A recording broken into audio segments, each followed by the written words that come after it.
मित्र नमस्कार. निसर्ग दर्शन या उपक्रमांतर्गत आपण आज माहिती घेत आहोत.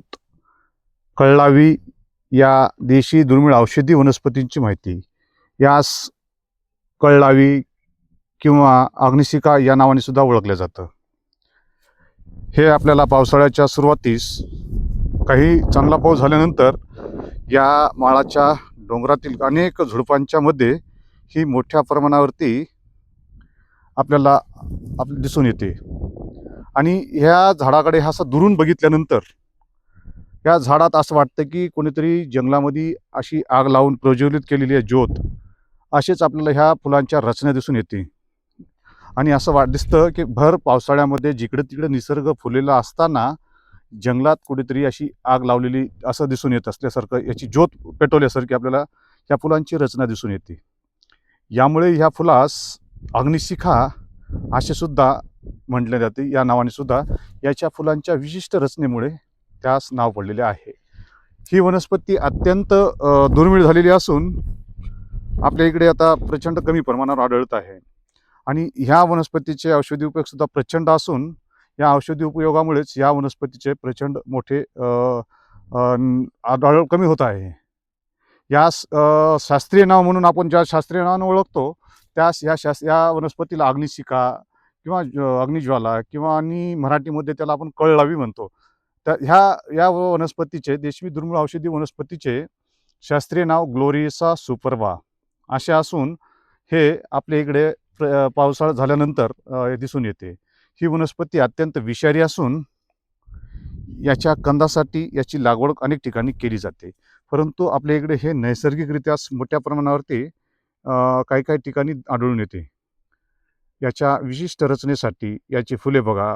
याच्या पावसाळ्याच्या दिवसानंतर ज्यानंतर ह्याची पेरीफेरी पूर्ण कंप्लीट होते त्यानंतर हा वृक्ष वाळून जातो. म्हणजे झुडूप वाळून जातं आणि ते जागेवर नष्ट होतं. आणि ह्याच्या कंद असतो, कंद हा जमिनीमध्ये राहतो. आणि जमिनीमध्ये राहिल्यानंतर ज्यावेळेस पाऊस सुरुवात झाला पावसाळा की हे बाहेर पडतो. अशा प्रकारे कोमल कोमल अशा नाजूक त्याच्या फांद्या बाहेर पडतात.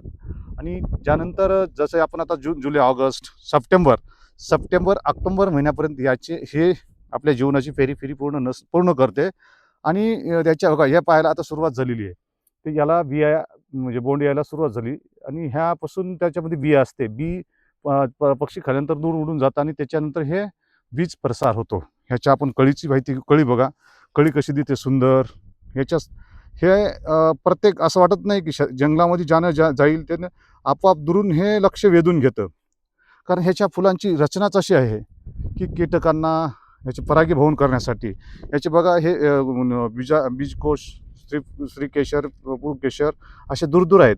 परंतु ह्याच्याकडे आकर्षित करून पक्षी फुलांना असं आकर्षित करून ते आपल्या परागीभवनाचे कार्य पूर्ण करते. आणि आपले पुढील हे तयार करते, नवीन वनस्पती बीज तयार करते. याची फुलांची रचना ही विशिष्ट दिसून येते आपल्याला. पानांची रचना बघा ना, पानांची रचना किती सुंदर आहे. एका मागे एक म्हणजे एका आड एक, एका समोरासमोर असले जरी एका आड एक आहे. काही काही ठिकाणी आपल्याला समोरासमोर दिसते, काही काही काही काळ म्हणजे ह्याची असते समोरासमोर विरुद्ध बाजूस दिसून येते. त्याच्यानंतर बघा हे पानांच्याच टोकांनी एकमेकांना आधार दिलेला दिसून येतो या ठिकाणी.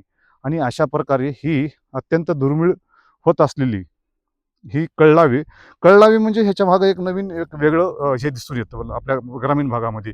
कळलावी म्हणजे भांडणं लावणे अशा ह्याचा अर्थ असा शब्दशः असा न होता, ज्यावेळेस स्त्री डिलिव्हरीच्या वेळेस आमच्या ग्रामीण भागामध्ये असं मानलं जातं की स्त्रीला डिलिव्हरीच्या वेळेस ह्याची कंदमुळे हे कमरेला बांधल्या जातात. त्याच्यामुळं प्रसव होण्यासाठी, कळा येण्यासाठी हे मदत करते, कळ लावते, असं ते त्याच्या मागं हे ग्रामीण भागामध्ये संबोधलं जातं.